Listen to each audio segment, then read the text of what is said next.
Job chapter 2, verse 1 to 13.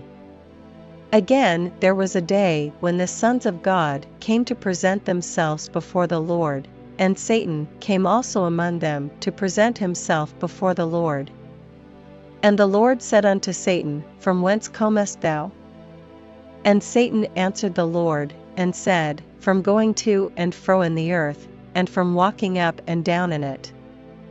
And the Lord said unto Satan, Hast thou considered my servant Job, that there is none like him in the earth, a perfect and an upright man, one that feareth God, and escheweth evil? And still he holdeth fast his integrity, although thou movedst me against him, to destroy him without cause. And Satan answered the Lord, and said, Skin for skin, yea, all that a man hath will he give for his life. But put forth thine hand now, and touch his bone and his flesh, and he will curse thee to thy face. And the Lord said unto Satan, Behold, he is in thine hand, but save his life. So went Satan forth from the presence of the Lord, and smote Job with sore boils from the sole of his foot unto his crown.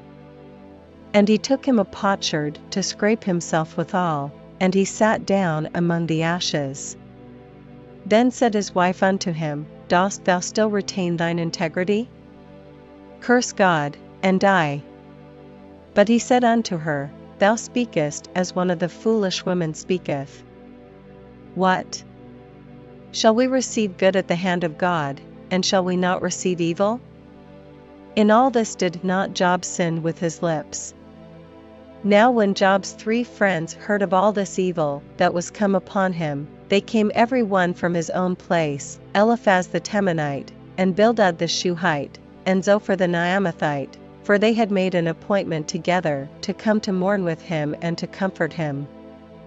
And when they lifted up their eyes afar off, and knew him not, they lifted up their voice, and wept, and they rent every one his mantle, and sprinkled dust upon their heads toward heaven. So they sat down with him upon the ground 7 days and 7 nights, and none spake a word unto him, for they saw that his grief was very great.